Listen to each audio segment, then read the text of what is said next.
Hello, my Patreons. Well, I've been discussing with several of you the imminent launch of the new RPG that I will be running under the banner of Bacon Battalion, the Windswift Adventures. Now, or the Adventures of the Windswift, I should say. Now, the Adventures of the Windswift is a whole new chapter in Bacon Battalion. I've got new players from all across the globe who will be participating this time in anticipation of future things happening. But in anticipation of building that RPG, I've been having some discussions with my players, and I thought that it might be useful to commit this particular process that I've got to video and for you to be able to watch and comment on and think about in the next campaign that you might be thinking of launching or participating in. So this is how I get to launching a campaign, and it might be a little bit different from how you would normally do it. I'm not one of those GMs who go, oh, that'd be such a cool idea. Right, I'm launching a campaign off of it. Because I'm not the only one who's playing. So, step number one is I always determine the genre. I ask my players, and I give options, what genre would you like to play in? So do you want to do a science fiction kind of genre? Do you want to do a modern day genre? Is it a horror? Is it fantasy? Is it high fantasy? Is it low fantasy? Is it medieval? Is it Renaissance? Is it pirates? Is it pirates? Is it perhaps oriental in nature? By getting the broad stroke genre, and by giving options. So often if you ask players, what would you like? They go, oh no, I'll play anything. I'll play anything. Oh, right, okay. Give them options. So would you like to play in an Oriental campaign where you are ambassadors negotiating for the safety of your kingdom? No? Okay. Would you like to play in a fantasy setting where you are effectively CIA operatives? No? All right. How about a sci-fi setting where you're in charge of a starship and you sail around the galaxy exploring strange new worlds? Yes. Okay. However you get the information out of your players, try and find a genre that you're both excited about and willing to engage in. Now, I know this sounds like it should just be common sense, but sometimes these steps are missed and we end up finding that the campaign is not as exciting as we had hoped, or that our players aren't buying into it as much as they should or could if they had been consulted beforehand. So once establishing your genre, I then move on to looking at the system. Now, the system for me needs to basically have a certain amount of familiarity with the players that are going to be playing it. So in other words, they need to know the system. And if it is a new system, then I'll run a one-shot or maybe a two-shot, if there's such a term, with the players so that they can get used to the system before we start into a campaign. Remember, a campaign is potentially years in the playing, and so if the characters or if the players create characters based on limited knowledge of that system, they may become disillusioned with those characters halfway through and want to change, or maybe they just decide that the way the system works is not for them. So I'll run a one-shot with them to see if they like the system. If they like the system, then I'll introduce it. Otherwise, I'll fall back on tried and tested systems. And there are so many systems out there these days that no matter what genre you choose, there is a system for it. And even if you don't like the system for it, there is someone out there on the web who has created a module that transforms your D&D system into a Wild West system, or your Star Trek coder system into a Star Wars coder system, or however you want the conversion. There is something out there for everyone. So I then choose the system, and that helps allow the players to then kick off starting to create characters. Now, I haven't yet chosen the setting.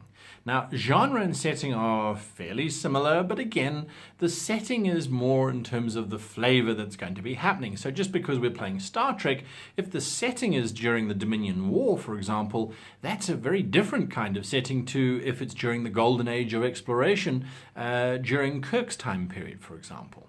So the setting now gets decided upon. Once we've got a system, once we've got a genre, we then can narrow it down to the setting. And the setting, again, I would ask players, what sort of setting do you want? And I would give them options.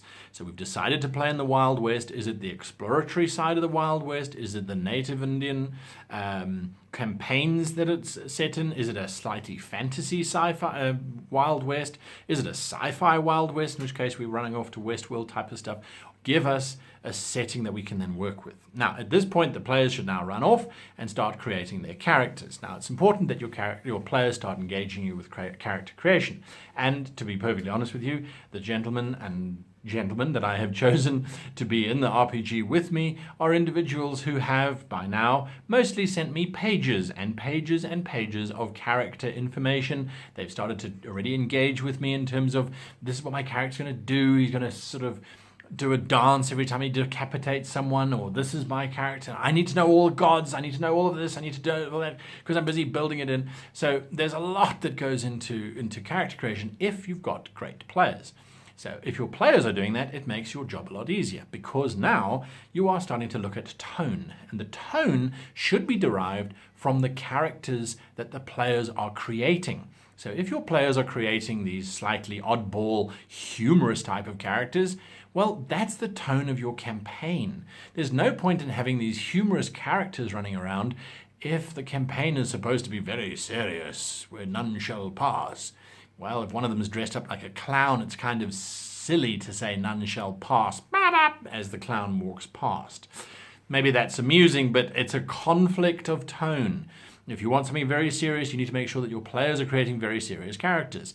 If your characters are creating very serious characters, you need to make sure that your tone fits with what the players are creating. It means that's the kind of world that they want to play and that's the kind of space they want to explore. And it makes sense to align those two things together.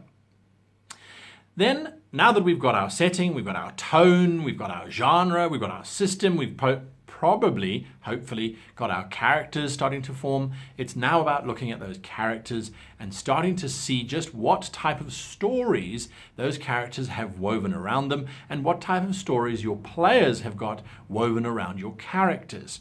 In other words, what you're now doing is you're taking the information that all of the other players have done and you're now starting to incorporate that into your game. Now notice we haven't yet started to look at plots or master plots and anything along those lines, because by taking your characters' backstories and your characters' sort of reasons for existence and the players' thinking that sits behind those characters, you can now start to create your master plot and your subplots that are going to hinge around the characters.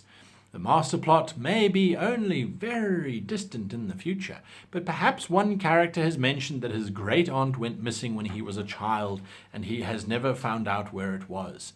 Well, maybe his great aunt is now part of that master plot somehow, and you can slowly seed things over the course of the next year or 2 years or 10 years, however long your campaign wants to be, that there is this familiarity with the individual that they are tracking down, or there's clues that are involved. Suddenly your players' stories are now so involved in your master plot that it will appear as if everything was designed just for them, and in absolute truth, most of it was. Well, I hope these thoughts are something to be of value to you, or maybe to help you in your next campaign that you're about to launch, and to just give you some guidance on the direction that maybe you should try and take, rather than looking at, I've got a great story and a great world, and I'm going to let people come around and play in it. And maybe they don't feel so included in it. Anyway, until next time, I wish you and yours the happiest of gaming.